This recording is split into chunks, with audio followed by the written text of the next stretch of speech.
Salut tout le monde, j'espère que vous allez bien. Moi ça va bien. Ça fait maintenant 48 heures que je suis posé sur ce poste, un poste magnifique. Que vous dire de plus? Pour l'instant, pas une carpe, j'ai fait 2 brèmes. Titi qui est parti ce matin a fait capot.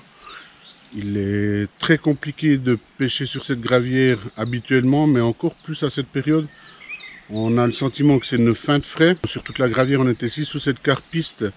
Et je crois qu'il n'y a eu qu'un seul poisson qui a été fait ce matin. Sinon, je crois que l'étang est vraiment sur off.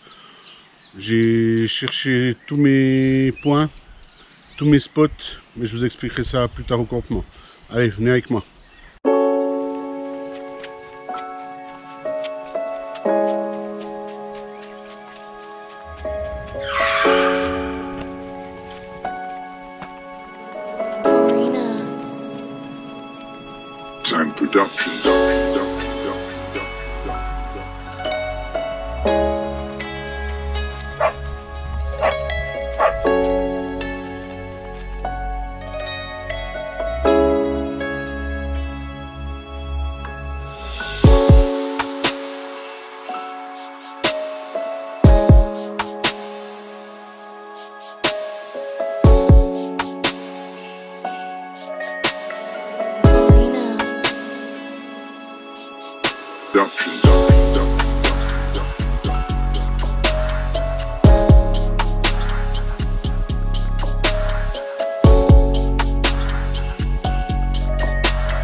Nous revoilà posé.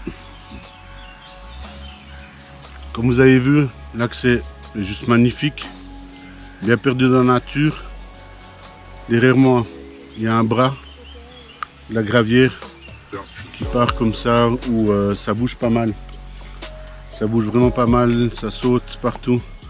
C'est ce qui nous fait penser aussi que la fraie n'est pas complètement terminée. Elle longe les bordures, on les voit, hein. Elles longent bien les bordures, elles font toujours le même chemin. Donc voilà, il me reste à peu près 24 heures de pêche. Comme je le disais en introduction, pour l'instant c'est capot.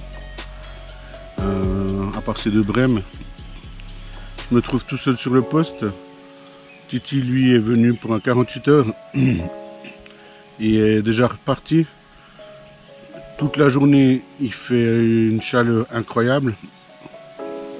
Et à partir de 20 h, on a des orages qui durent quasiment toute la nuit. Dans cette nuit où il a vraiment eu de fortes précipitations, où il y a eu de gros éclairs, limite à se poser la question s'il fallait laisser les canaux, et beaucoup d'eau. Donc pas évident, très chaud la journée, très chaud la nuit, chute de pression, gros orage. Nouvelle augmentation de pression, et etc. Dans le sens que je viens de vous le dire, ou dans l'autre sens, soit une augmentation de la pression, soit une baisse. Donc très compliqué.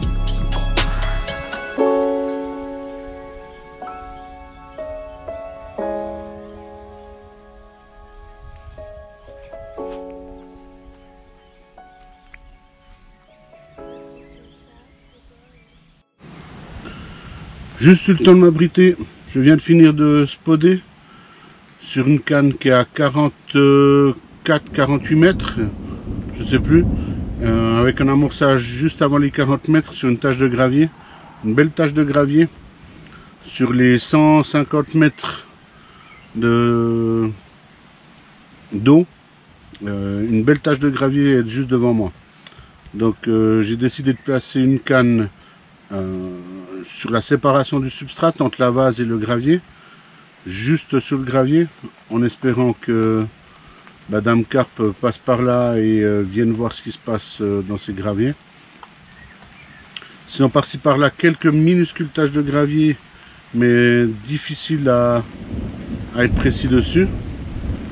Et celle-ci étant finalement assez proche, j'ai décidé de mettre un gros amorçage dessus et de faire une canne jockey. Parce que sinon, jusqu'ici, les taches de gravier au large, à plus de 60 mètres, n'ont rien donné. Même pas une touche, rien du tout. Les brèmes, je les ai faites sur la petite île qui est à 120 mètres. Ou juste pas 120 mètres. Et j'ai une canne qui a passé 135 mètres là-bas, sur une île, où les poissons sautent juste derrière cette île. Donc en tout cas 150, 160 mètres, mais c'est inatteignable pour moi. Et voilà, on attend. Donc ici on a juste pu s'abriter, l'orage gronde, les éclairs, je pense que vous entendez, ça tonne pas mal. Pas mal d'eau, première pluie en journée. À voir, est-ce que ça va créer une réoxygénation, un changement de comportement chez les carpes. En tout cas on l'espère. Mais sinon jusqu'ici on maintient le cap. Allez, on se reprend tout à l'heure. Bye bye.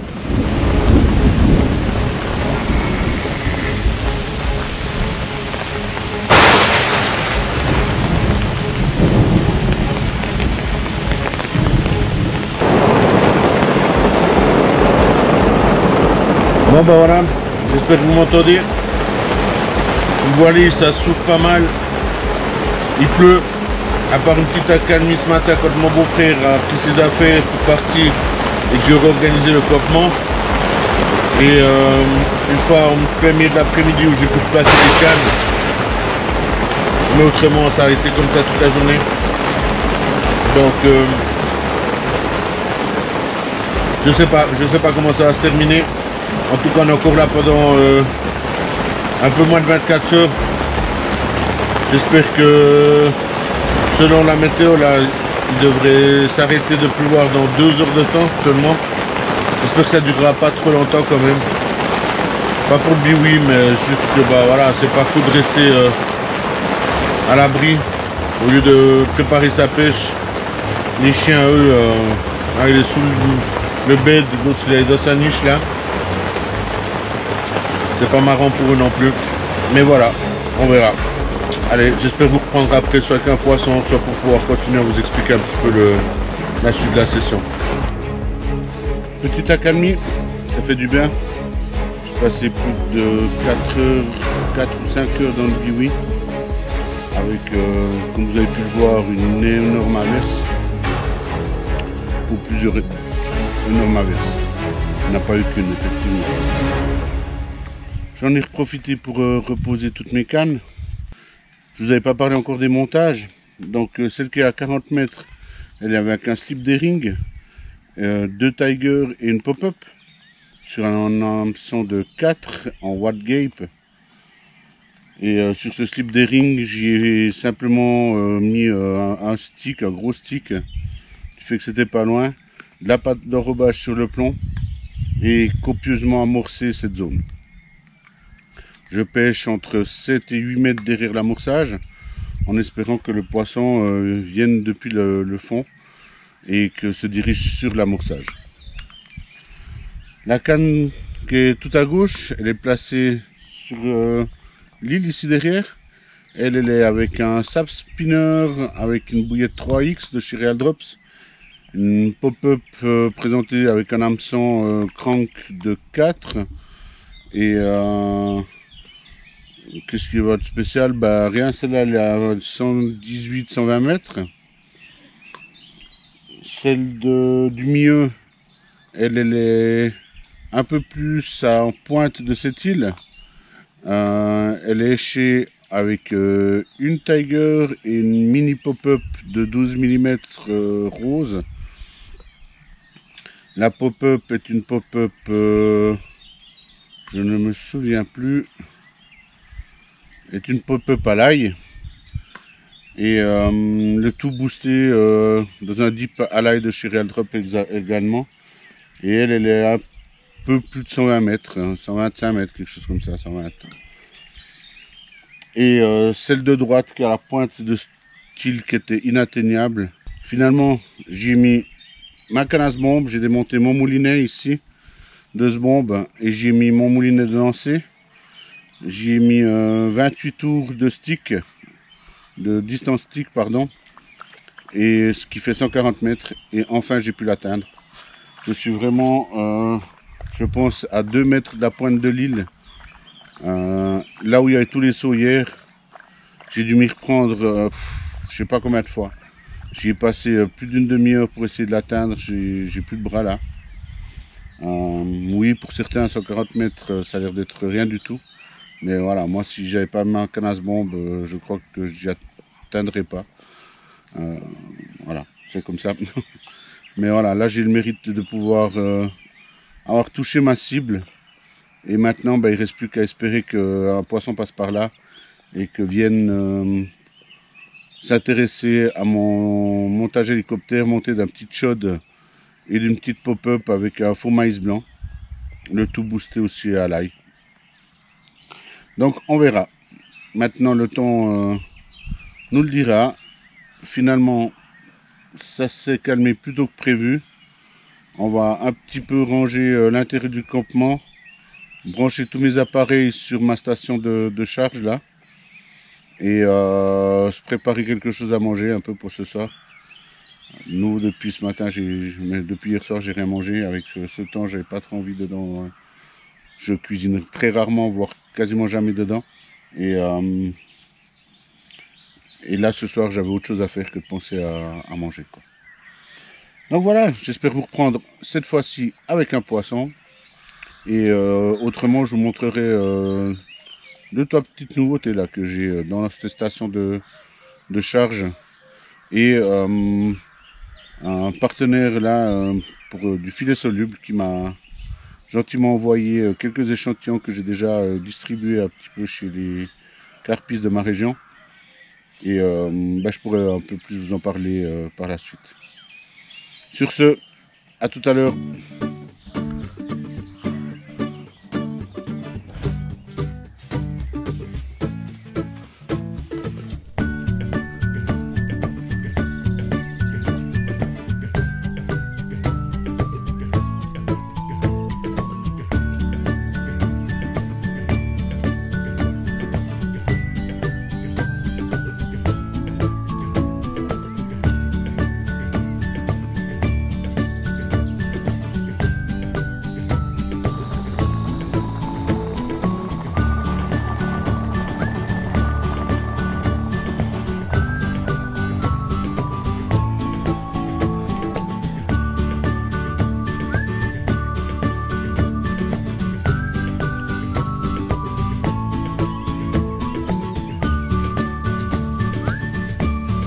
Je suis pas sûr, mais je crois que je dois être le dernier pêcheur dans la gravière.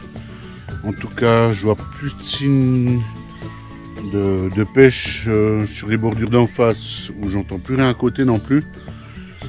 Pendant 2 jours en face, ils n'ont pas arrêté d'amorcer, amorcer. Des bombes, des séries de bombes à ne pas en finir, jour et nuit. Et tout ça apparemment pour pas de poisson. Aussi un silure a été pris en face d'après Roland, 1 mètre et quelques, 1 mètre 20 je crois. Dernier matin, les rangements ont commencé. Je crois que je vais changer le nom de ma chaîne, je vais l'appeler Capoman. Ouais, pour l'instant je suis toujours capot. Du coup, depuis ce matin à l'aube, j'ai posé une canne sur un poste que j'amorce depuis 2 jours. Je ne l'ai pas pêché de nuit parce qu'il est hyper encombré. Et je vais vous montrer ça tout de suite.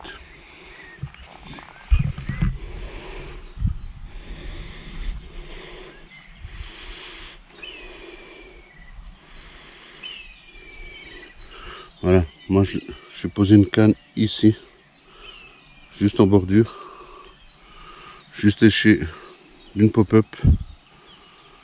et quelques biotos. C'est le passage des poissons que je vous disais avant là, où elles sont tout le temps bordure, où elles finissent leurs frais. On verra. Comme promis, je vais vous montrer maintenant la station d'énergie autonome.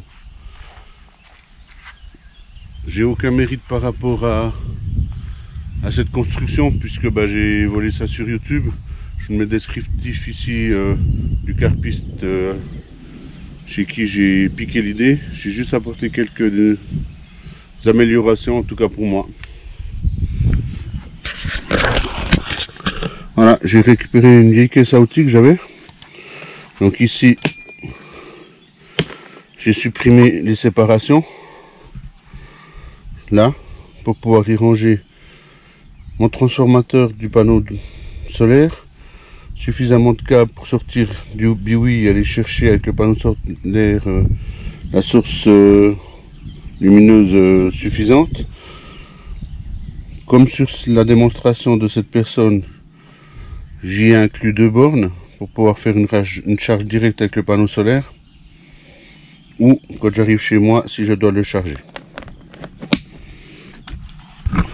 Un peu compliqué avec une seule main parce que les câbles ils ont bougé. Voilà, comme ça tout est propre. À l'intérieur, c'est une grosse batterie où là on voit la fixation pour la charge externe. C'est une batterie avec un fort tempérage,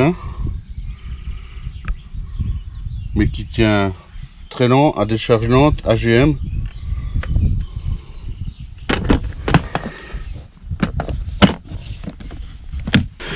Voilà, et ici mon système avec deux prises USB, une prise 12 volts, allume-cigare, l'afficheur et le bouton on-off. Là on est à 12,9 et je n'ai plus chargé la batterie depuis samedi, et j'ai rechargé dessus mes batteries de GoPro, mon téléphone portable à plusieurs reprises, et la dernière fois qu'il était en charge, comme je vous disais, avec le panneau solaire, c'était samedi. Voilà, la caisse est suffisamment robuste pour porter le poids avec cette poignée ici. Et voilà. Du coup maintenant, je pense que je serai suffisamment autonome pour amener pour la prochaine session un petit frigo 12 volts. Et peut-être me fabriquer une petite douche 12 volts que je pourrais mettre dans un bidon pour pouvoir me doucher. Parce que pour l'instant, je reste sur la belle vieille douche là-haut. Mais je suis toujours trop petit pour attraper les branchements pour pouvoir lancer quelque chose pour la fixer. Allez, à tout à l'heure. La session se termine. Il me reste à peu près 20 minutes de pêche avant de rentrer. J'ai, comme vous pouvez le voir, tout pacté. Il reste le chariot, c'est quelques affaires. Je vais peu à peu prendre les cannes, les ranger, remonter ma canne et récupérer ma canne à ce bombe. Et au final, j'aurais fait ces 2 brèmes. Sur la canne qui est ici, j'ai eu quelques touchettes, mais rien de concluant. J'ai changé les montages, je suis passé du spinnering à juste une Tiger décollée ou deux Tiger décollées. Je suis revenu sur un spinner, j'ai mis une bille de fond et maintenant j'ai remis encore un spinner rose, mais impossible de déclencher les touches. Donc voilà, je vais gentiment pacter. Il me reste les 50 mètres, 50-60 mètres pour atteindre le véhicule. Et je pense que je vais déjà vous saluer ici. Je vous dis à une prochaine, j'espère avec cette fois-ci du poisson. Et je vous souhaite à tous une belle fin de journée de visionnage et à la prochaine. Allez, bye bye.